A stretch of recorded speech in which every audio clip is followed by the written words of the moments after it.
Okay. All right, so why don't we get our ward meeting started? First, I want to thank everybody for coming and for your interest in Nashua. You wouldn't be here if you weren't interested in what's going on. And I'm holding this tonight, and then we're going to do a series of different. We're going to do one ward every week for the next 9 weeks. But I wanted to, before we begin, introduce you to some of the other public officials that are here. Rick Dowd, who's the Ward 2 Alderman and head of a bunch of committees and the like. He's here. This is Dan Healy, who's he's the city clerk, handles all the elections, if you had election questions. Dottie Oden used to be on the school board. Thank you, Dottie. She doesn't even want to be recognized, but I'm going to do that. So thank you for coming. So what we usually do is I just kind of tell you a little bit about some of the things that are going on, and then you can just ask, make any points you wish. We do, what the feedback we've gotten in prior years is that we should begin earlier, meaning 6 o'clock, and that we should try to get out within an hour so that people can get home, maybe have dinner. And if we've still got stuff to talk about, we could reschedule for another night, another evening later in the year. This is our rep room. Oh, Yeah, I should say hi. I'm Dale Swanson. Okay, I'm Dale. State Representative Yeah. for Ward 1. yes, yes. I recognize your name. I'm Okay, sorry I didn't good. introduce you. New rep from Ward 1. We have 3, and Dale is the third, or the newest. Susan Elberger and Heather Raymond are the other 2 Yeah. state representatives from Ward 1. They weren't able to make it today, but this is, your meeting, but I'd be happy to talk to anybody anytime, as much as I know about what's going on in the state. And thank you for coming. So the State of the City is coming up next week. As the mayor, I annually give a State of the City address, really just to the aldermen, and then sometimes to the Chamber of Commerce a little later, a month or so later. And I'm going to say that the state of the city is good, very strong, and I think and improving. We have a lot of measures of that. First of all, we are a very safe city, and we keep being recognized. I went to today it was a coffee with a cop over at the senior center, and I went along. And the question came up, for example, like how much crime is there downtown? And the police officer's answer, the lieutenant said, basically nothing. I mean, we don't really have a crime rate in the downtown. So he's talking central business district. So overall, we have a very safe city, and that's good. As we look to California, we see that with the wildfires, that community safety has to be a #1 priority of any local community. And so we try to give the fire department, the police department, the resources and the help they need to make sure that they can do a good job. And we greatly appreciate their bravery and dedication to all of us here in Nashua. One indication, I think, of our strength is the number of people that are trying to move into Nashua. And we see that because of the problems we have with the price of housing. We just simply have more people who are trying to move in, both in terms of buying homes, but also renting, than we have available homes or apartments. You all know what's happened to the value of houses of our homes over the last few years. We're probably 60% up over the last few years. The median price now is about $500,000. I was talking to some of the people at the senior center today. I asked one lady, what did you pay? $17,000 she paid for her house, and now it's worth $600,000 or something.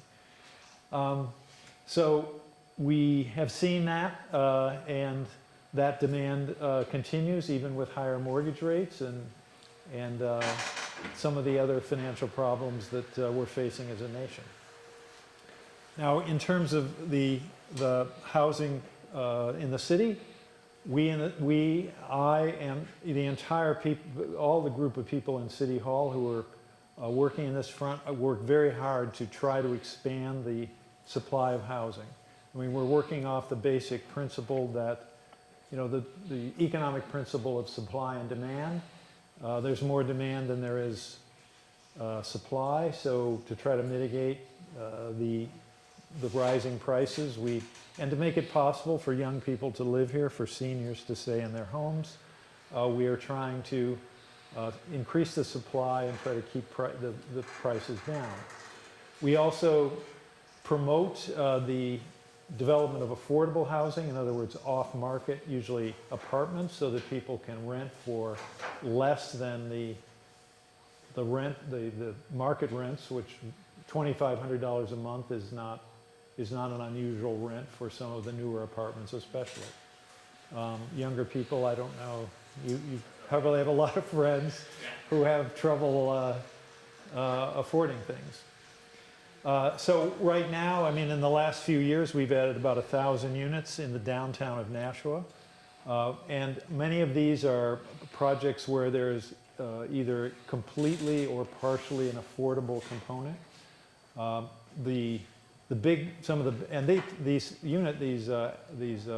Some of these complexes pay a lot of taxes. We saw the Lofts 34 on Franklin Street open a few years back. They pay about $600,000. Clock Tower we've had for quite some time. That is 30% off market, meaning, you know, less than market rate rents. They pay about $600,000.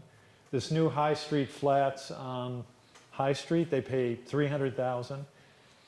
And we could go through others, and so we're actually realizing quite a significant amount of taxes from a lot of these new developments. Very few school children, so there's really very little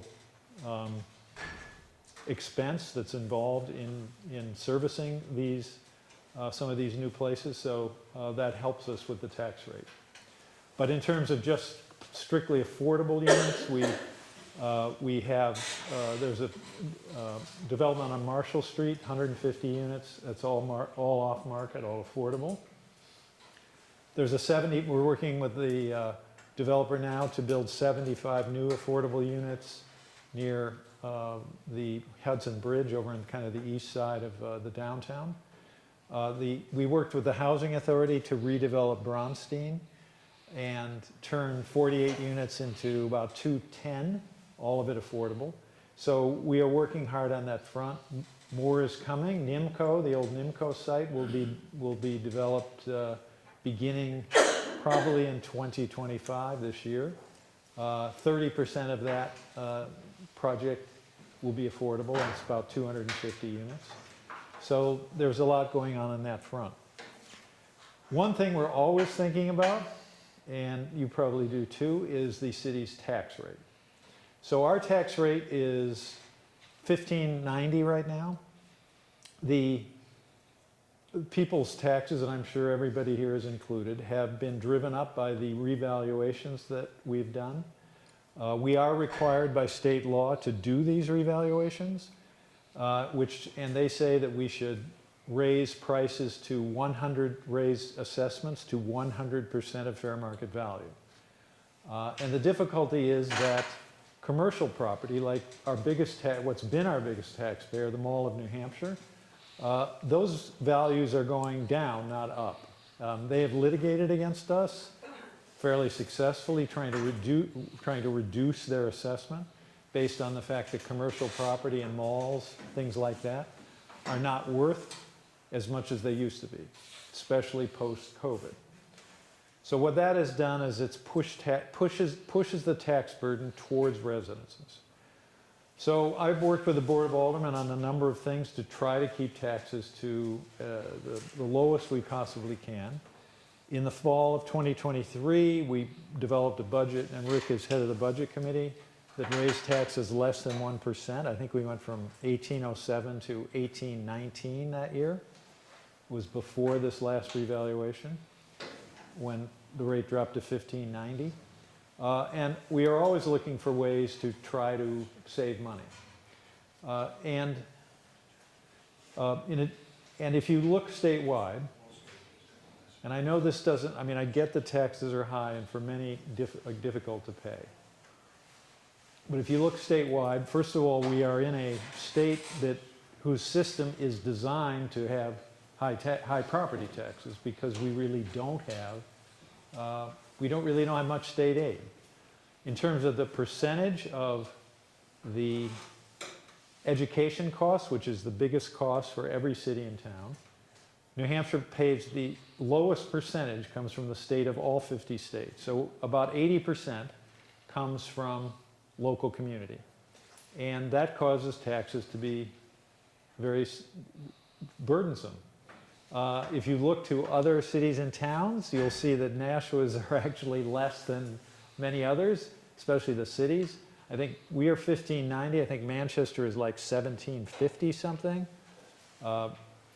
Concord is like 22. I think Dover is like 28. Keens 33. So these other communities are suffering some of the same problems that we have. But again, in recognition of the fact that we again had a reevaluation last year, I have met with the budget committee. We gave our departments a 3% guideline in terms of the amount that the budget could go up for next year. I think some of the departments, especially the big ones, will have some trouble meeting that because often they have labor contracts with raises that exceed those levels, 3% per year. 75% or so of the city budget is wages. So as often as people kind of get up and say, well, let's just cut the budget by 10% or 5% or whatever, I mean, you cannot make a material change without letting a lot of employees go. And when we say that, we're talking teachers, firefighters, and police. I mean, that's where the vast majority of employees are. So we try every year to balance the need for services with our ability to pay. And every year it's a lot of judgment calls get made. And we try to maintain a strong police force, a strong fire department, good schools, while at the same time using our tax dollars as effectively as possible. We have been recognized repeatedly in a national survey as having one of the best run cities in the United States. And this is based upon it. We come in like second, third out of many cities. This is based upon their judgment of the effectiveness and efficiency of city services versus the cost per resident. So we can always improve, and if you have any ideas in that respect, we like to hear them. So why don't I finish my remarks. We can just turn to any questions or thoughts or comments that you might have. And we need to do it in the microphone so that it gets picked up for the city video. We are putting this on the city channel. If you're media shy, just try to ignore the cameras. So, but I think other people like to hear your people out in the community like to hear your questions and figure out what people are thinking about. So, yes. Oh yeah, there you go. Hi, my name is Alex. I'm over by the University College. But my question is there any more developable land in the city? I mean, is there any dirt available? I mean, for private homes versus multi-story? A little bit, but I mean, the reality is that much of we see kind of infill development now. In recent years, for example, off West Hollis Street, there was the extension of Shore Drive, which included another, I'm just thinking of, which included another 30, 40 homes. Kathleen lives near there. You live on the corner of Shore, right? Further down. It's not Doxby on the deal. Yeah. And there are a few other places, but the reality is there isn't a lot of open land. So there's not a lot of open land. Now the multifamily projects, don't take up much space per unit. I think like the High Street Flats, it's like less than an acre, and there's There's 150 units. So, and we're trying to focus those in the downtown, close to the central business district for various reasons, because we want to maintain the, one reason being, we want to maintain the character of the single-family neighborhoods. And they're valued by everyone, and people find them, you know, we all live in, most of us live in those neighborhoods, and we want to keep their character. Anyone? Yes. Ma'am? Oh, okay. My name is Eileen Kaplan, and I just wanted to know what you think the new casino is going to do for Nashua as far as taxes go. Is that going to help? So the question is the casino going to help with taxes? Now, of course, we assess taxes based upon the state laws we're given. We're highly regulated on that. So what we're allowed to do is tax the casino based upon its fair market value. And there will be property taxes paid. So I expect it will be a significant amount. But you know, we cannot tax the business, we cannot take a portion of the revenue, anything like, I mean, the things we would like to do, but we can't do that.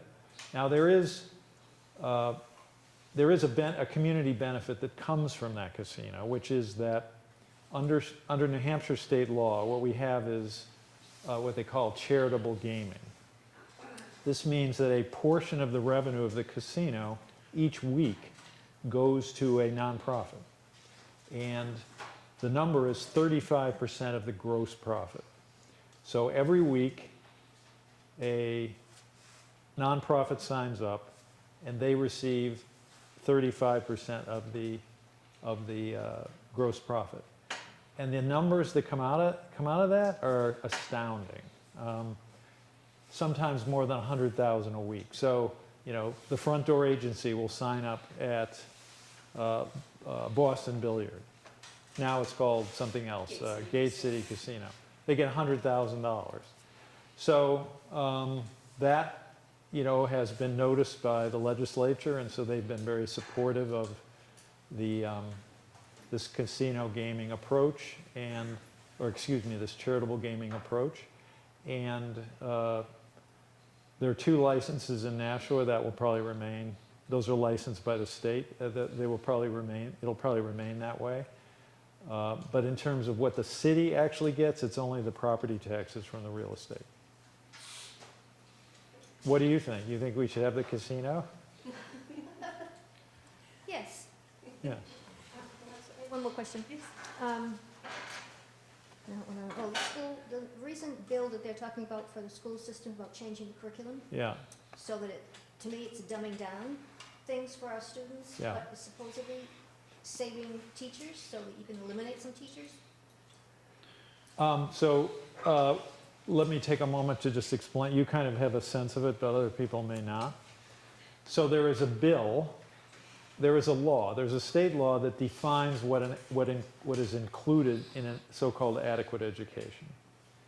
And it's a broad range of subjects: history, civics, science, math, you know, all this kind of stuff. And I'll kind of give a little bit of the background maybe after I tell you what the bill says. So the bill says, I think it's 283 or something like that, House Bill 283. It says that it removes many of these things that you would think of as basic subjects from the definition of an adequate education. So it's removing history, it's removing civics, I think certain math, right? Science, you know, it's just unbelievable. Technology, yes, is being taken out. And why is that happening? Why is they have music, arts, everything? So why is that happening? Because there is a battle in the courts over the fact that the school aid is so low. The way that has happened is way back in 1993, there was a decision by the New Hampshire Supreme Court. This is the New Hampshire Supreme Court, which looked at the New Hampshire Constitution and held that every student has a fundamental right to an adequate education, and that education needs to be provided by the state of New Hampshire. A lot of subsequent litigation. Recently, a case called the Conval case decided in the last couple of months, where the Superior Court decided that the state, which provides $4,100 per student in so-called adequacy aid, that was unconstitutionally low because it's not even close to paying for what an actual adequate education costs.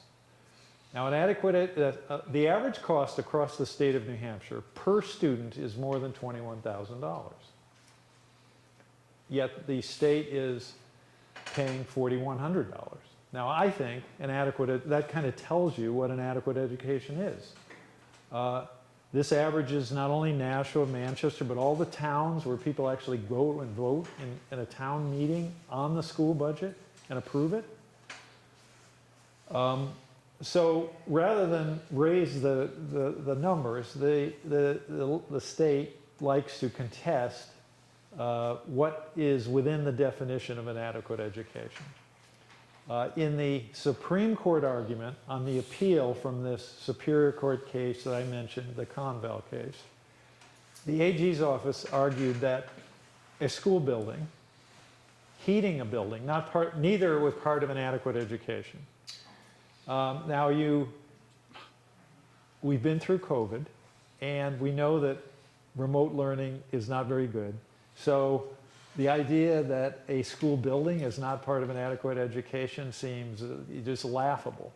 So I believe, my theory, that the reason there's this effort to remove all this stuff from the definition of an adequate education is once they do that, they can say, well, oh yeah, you're spending so much on history. Well, that's not part of an adequate education, so the state doesn't have, so take that off the table in terms of arguing that the state should pay for it. So I think that's why this bill is being advanced. The opposition has been extensive. Yes, there were like 17,000 people that weighed in against it and 40 people in favor, something like that. So it may not pass, but that's what's pending. Has it been advanced through committee? I don't think it is. I don't think there's been a committee vote. I don't think there's been a committee vote yet. So, yes. But is that, just to follow up, Hold on. is that part of the governor's policies or direction to control spending and make it, so allow them to justify what they're giving us in the city? But now, I think that Kelly Ayotte, the new governor from Nashua, of course, hasn't been given an easy job. And so this bill, is not something that she's advancing. This has come from, I don't even know her position on it, but it's being advanced by someone in the legislature. I'm saying she's not got an easy job because they have revenue problems up there. So Governor Sununu, God love the guy, he didn't leave her a great situation in the sense that he cut the business taxes, eliminated the interest and dividends tax. Now these things are paid mostly by big corporations and wealthy individuals. So that costs $400 million a year. The loss of those two, the reduction in the business taxes and the loss of the interest and dividends tax results in a loss of annual revenue to the state of New Hampshire of nearly $400 million. And if that had been directed to property taxes, your taxes would go down 10 or 15%. But they gave it away to the corporations and everything.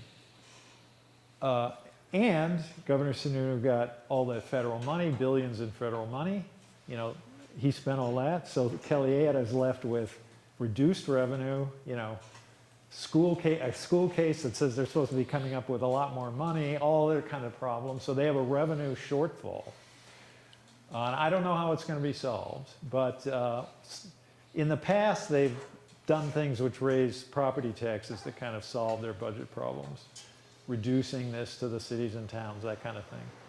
But we'll see. I mean, I think she's been not handed a great situation. Forecast for your tax rate for next year?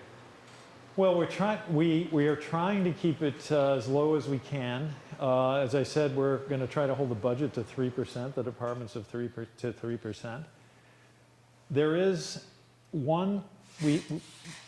there's always problems, but like benefits are going up 10. Healthcare, that's the big item. We spend $35 million on healthcare. That's going up 10%. So there are issues that could cause the tax rate to go up more than like the 3%. Plus you're not getting anything from the state. No. Mayor? Yes. Rick, though, as Jim, Wait, Stand by. And I was just talking, I think that bill failed in committee today up in Concord. Oh, on the adequate education. it failed in committee. 18 to 0. So, thankfully, a lot of legislators don't agree with it. Just to beat a dead horse, just to give you a sense of all this, you mentioned not much help from the state. If the state funded $20,000 a year, we would reduce taxes, property taxes, by 60%. So that just shows you what the impact of the school aid and that issue, and it is exacerbated. I mean, Nashua's kind of in the middle of the spectrum in the sense of we have about $1.5, $1.6 million of value per student. So that, so we have about $1 million and $6 to get $20,000 for a kid. Because our average is around 20. Some communities have like 5 million or more. Moltenboro, I mean, it's, multiples of Nashua in terms of, I've forgotten their exact number, say 5 or 6 million per student instead of 1.5 million. So to pay for a student is much easier in terms of, the tax rate. On the other hand, some like Allentown, much less, like $500,000. So per student. So they have to pay basically 10 times as much to fund one kid in local aid. 10 times as much as Moltenboro does. So there is some other state aid in education that is directed to districts, schools that sort of need extra help that offsets that a little bit, but the disparity between what it takes in some towns to provide an education and what it takes in other towns is very wide. Yes. Steve Martin, Carroll Street. Hi. Hi. The question of exempting debt service from the spending cap Yes. had been talked about before. In fact, Yes. they had a referendum question on one of the ballots that we passed or we voted on years ago, and it failed. So how did it come to pass that the Board of Aldermen decided to pick up the same question and vote against what people had voted for when they had the chance? Well, the spending cap is there's a long odyssey here, which I'll try to briefly explain. But the bottom line answer is that if you read the charter, that the exemption possibility is right in the charter. That was not rejected by the voters. That was within the spending cap that was originally passed by the voters, and has remained there ever since. Now the spending cap, what has happened? Now, Ben Clemens and I have proposed a tax cap because of what has occurred with the spending cap. So, and this gets a little lengthy, but I kind of have to give you the whole picture. So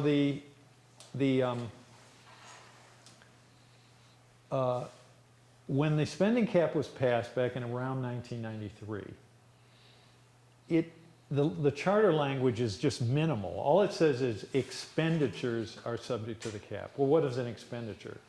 when we get a grant, when we get grant funds and we spend them, well, it's technically an expenditure. Other things, federal money, Title I.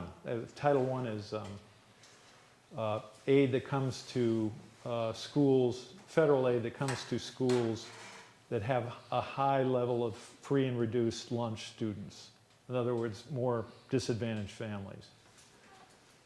So, in order to clarify what's in the cap and what's not, the Board of Aldermen passed a series of ordinances which said, okay, here's how it should be interpreted, basically.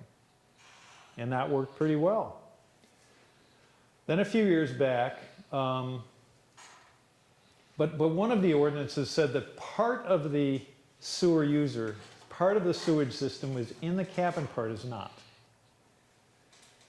That didn't really seem to make sense for a couple of reasons, like why is part of it in and part of it out, number one. Number two, the sewer system is not paid for by property taxes, it's paid for by a user charge, which basically is, we were very highly regulated by the EPA when it comes to this. So we were required to do many things. So it's very EPA related, federal mandates, and it's not paid for by property taxes. So we proposed, and the Board of Aldermen passed, a slight change in the spending cap, which says, okay, instead of half of it being out of it, the spending cap, we're just going to put tax rate stuff under the spending cap and the sewer user charges out. Kind of a modest change. The father of the spending cap, my friend Fred T-Boom, sued us. Okay, saying that that was illegal, which was not, I mean, there's really not much of a case. There's really, there's nothing to that. But he took the risk. And what happened was the city just said what we did was legal, which it was. But the judge looks deeper into the matter.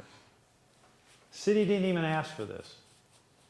The judge looks at it and says, well, actually, now that I see it, the city's spending cap violates state law because this exclusion thing it's not consistent with state law. You need to have a specific override provision, and you do not have that. So he said the entire spending cap is invalid. Fred appealed that to the Supreme Court, New Hampshire. They affirmed the lower court, invalidating the entire spending cap. All right, so now, so he invalidates the spending cap. So then the legislature steps in. And against the unanimous recommendation of the city's House Committee, and we had, at that point, we had a Republican from this ward, I've forgotten the guy's name, the former firefighter, but a mixed party delegation. 100%, the Nashua delegation, 27-0, said don't pass this bill to affect Nashua's spending cap because it doesn't make sense. But they did it anyway. And what it says was that the only language, the essence of it is that it says only the charter language is grandfathered, but only the charter language. And all we have is something that says expenditures are controlled.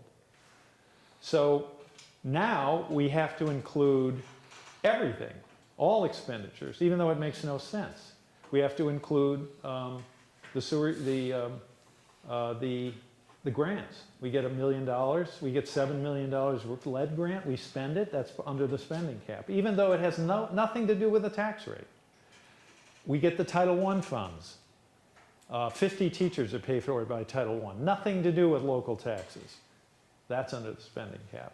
When we do a bond issue, when we authorize the bond, that's considered an expenditure, so that's under, so it like is nonsense at this point. So rather than this nonsense, we have proposed, and there's other people on the board who support it, Clemens and I have supported a a tax cap, similar to what Manchester's got. Let's just start all over, rather than dealing with the invalidation by the courts and then the legislature and this mess that's been created. By no effort of the city did not ask for the invalidation and did not support what the legislature did. But this mess that was created not by the city, let's just start all over and propose a spending cap, or excuse me, a tax cap. And that needs to be put on the ballot by the Board of Aldermen.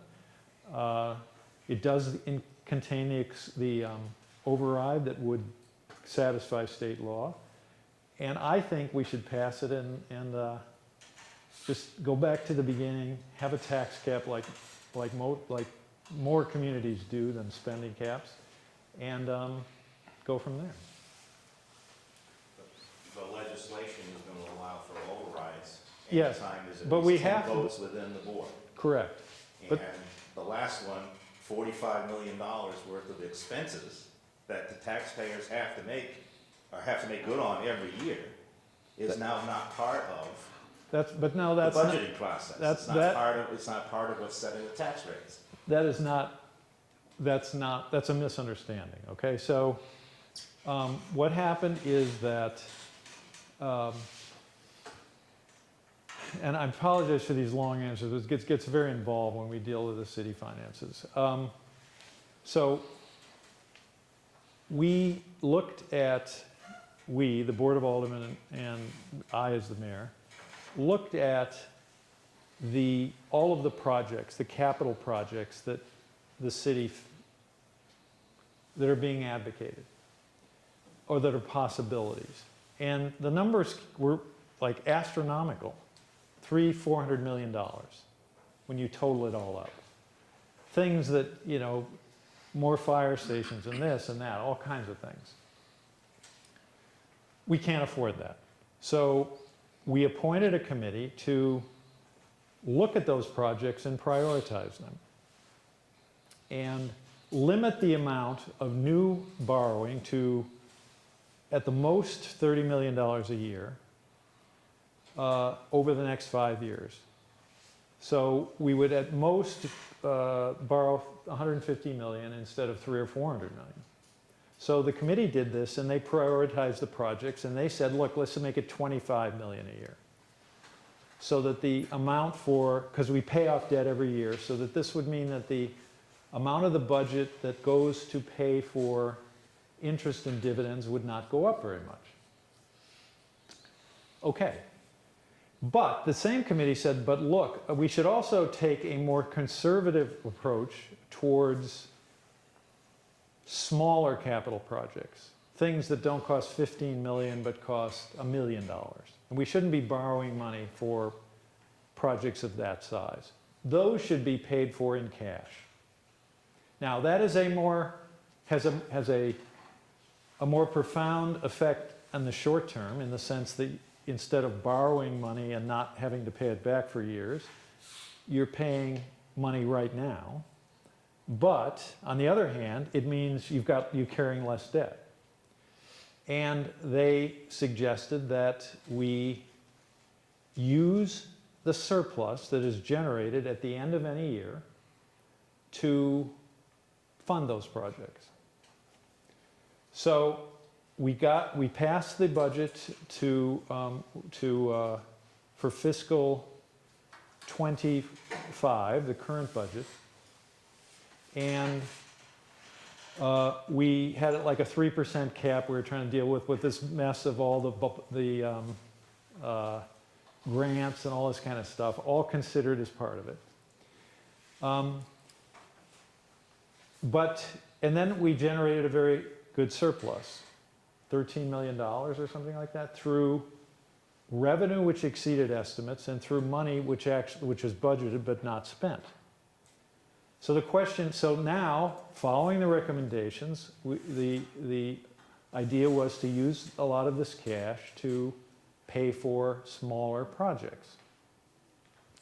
$3.9 million for a police training facility. The city hall heating system is like 40 years old. That could fail this winter. We better fix that. That's $1 million. Things like this. And there was a list of, I don't know, 10 million? I forget about that. When you include the 3.9 for the police, it's about 10 million. But the budget had been up against the cap.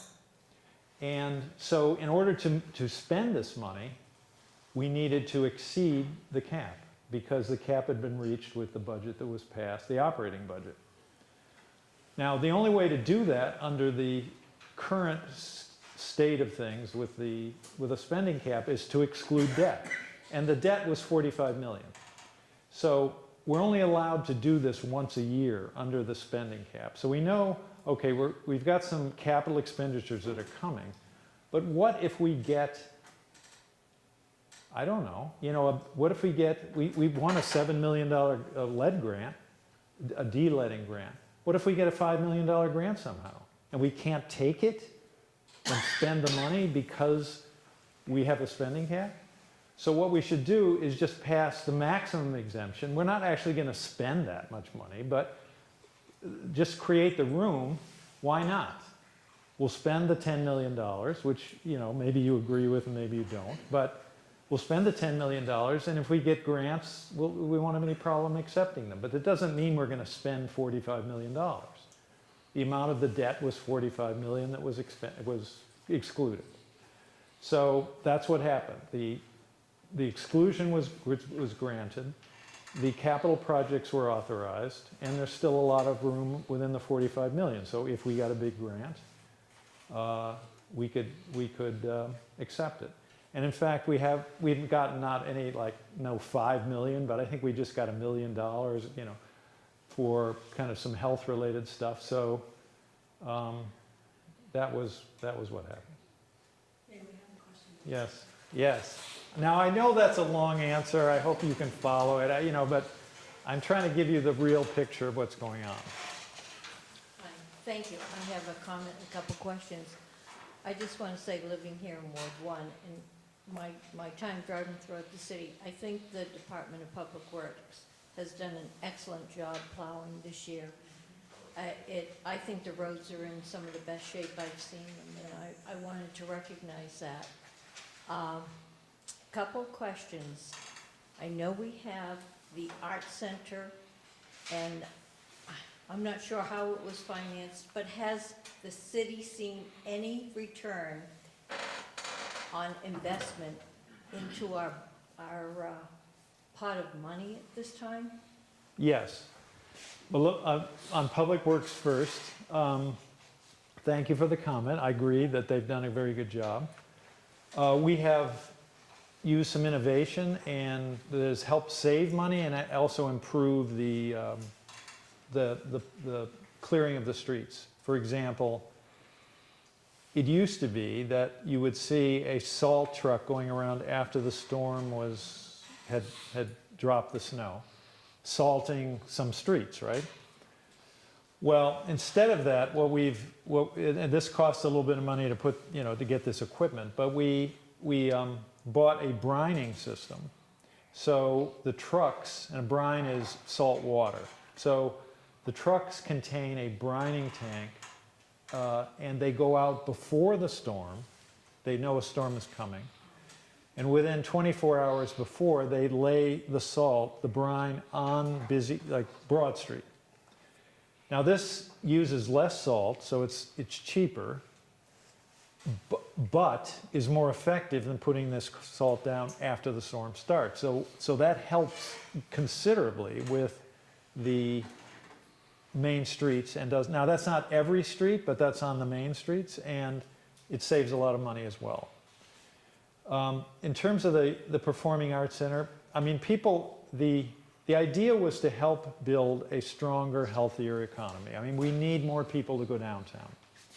And it has succeeded in that respect. I mean, it's bringing in 80,000 people a year, say, to the downtown.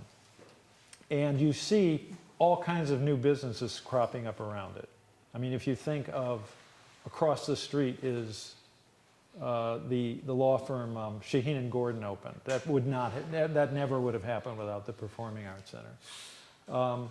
Up the street, Amber Morgan opened or bought Fort and Gage. That probably wouldn't happen without the Performing Arts Center there.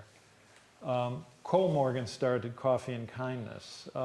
Elisa Drift started a new restaurant just like last month or December called Local Street Eats. Across the street, there is a new Union Public House. On East Pearl, there's The Pearl. These are all new.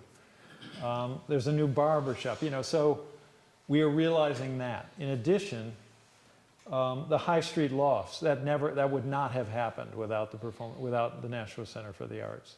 Because this is a guy from Florida, he said, the only reason, and that pays $300,000 a year plus like $90,000 in parking fees. That would not have happened.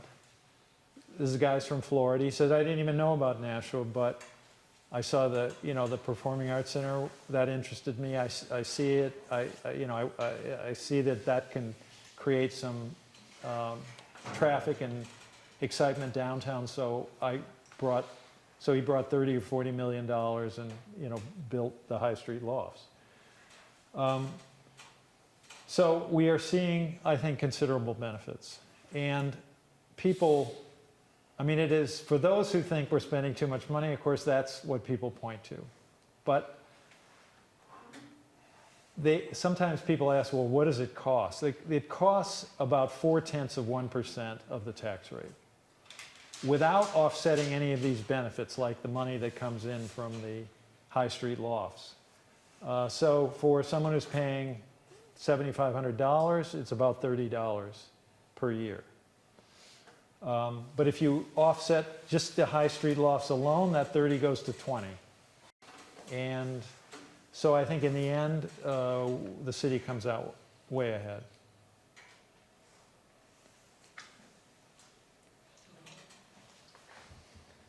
But I didn't hear a number for what goes into the city's coffers. Well, there is nothing, we don't, but for taxes that come from these properties that are worth more, we don't realize revenue from the Performing Arts Center. And my second question is, what are the plans for the Keefe Auditorium? Of course, everybody asks very interesting and questions. It's undetermined what's going to happen. The site, we did a lot of neighborhood public input. What should be done with Elm Street? And the answer was overwhelming, like a kind of middle density housing. Great. So we put out some RFPs, requests for proposal. We got 4 developers. We're down to 2. There's going to be public meetings where they'll present their plans. But the Keefe is kind of an outstanding question because it cannot be maintained as at all, even left there, without spending $10 or $15 million for building code and fire code reasons. Because the use would be changing, the fire department wants sprinkler. So because the use is changing, you've got to meet current codes, which requires sprinkling. Also, the heating system. And a sprinkler system requires that the building be heated. But the heating system is way down at the other end of the school. So if the school is turned into a housing project, that heating system isn't going to be heating the Keefe anymore. That will be eliminated. So now there needs to be a heating system. The bathrooms, which satisfy the building code, are within the school. So there needs to be new bathrooms. So to even keep it open and mothballed takes $10 or $15 million. The heating, the sprinkler, the bathrooms, and all that. The minimum cost comes up, and you need a whole new HVAC system. It's a $10 or $15 million expenditure. So the question is, what do we do with that? Do we keep it open? Do we, and you would not notice much difference in terms of like the seating or the stage or anything. If you want to really improve that, now it's 30. So what should we do with that? The choices seem, you've either got, there's basically three choices. Tear it down, spend 10 or 15 million to kind of keep it as it is, but with the bathrooms and a heating system and sprinklers and stuff like that, or 30 million to make it better. I don't know. And the Board of Aldermen, I think, is undecided, right? What should we do? We don't want to spend the money, but on the other hand, we don't want to tear it down, so what do we do? I think we know we don't have to touch it for at least a year or two because we don't need to touch it for a year or two.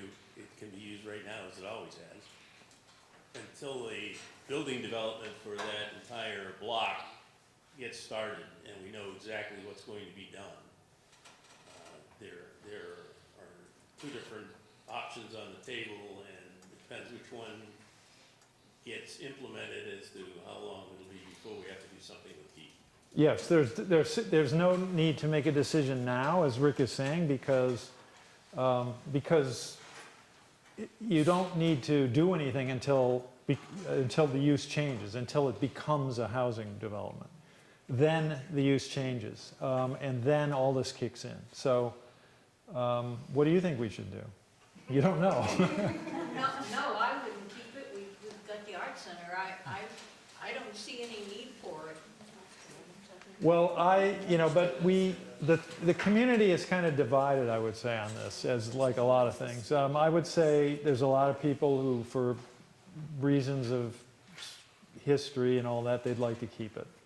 But a lot of other people would see it as a waste of money. Now, I mean, I think your point that we have the Arts Center, I do believe that a performing arts center in the middle of downtown to create an economic impact was much better than trying to redo the Keefe. But still, there's some aldermen are very committed to trying to save it, but we've had people say that they would raise $10 million where nothing has been raised. So nothing will be, I don't think. I mean, no one is even trying. So I don't know the future. Thank you. Did you Yeah. have a question first? No? Follow up Hang to on, all this. hang on. Follow up to all this is my understanding, talking to some people, the Center for the Arts, the stage is rather small, like it's too small for the full symphony. I don't know, like actor singers puts on shows at Keefe. And the Center for the Arts, I don't know that they could accommodate, like, actor singers. I don't think they have the money to pay what the Center for the Arts might ask, And they Yes. have full schedule, so I don't know where the symphony and actor singers would go.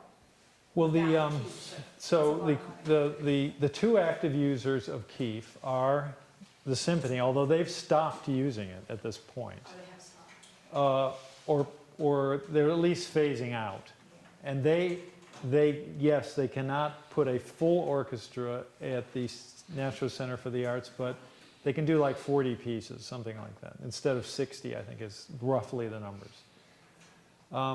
But the actor-singers still use the Keefe. Now, I don't understand the thinking of the actor-singers on this point. The Keefe is better for them in some respects because it has a full fly, so they can bring in bigger sets. But it's an old facility with kind of lousy bathrooms, a lousy lobby, not great seats. We've met with them. I've met with them. I mean, I think there's one guy who's very devoted, and I admire the guy, who's just wants to keep things the way they are, and he's very influential within the organization. But I say, look, you can modify the way you design the sets. I mean, if you move to the Performing Arts Center, you have a modern facility, you have concessions, you have bathrooms, you've got a parking garage right next door.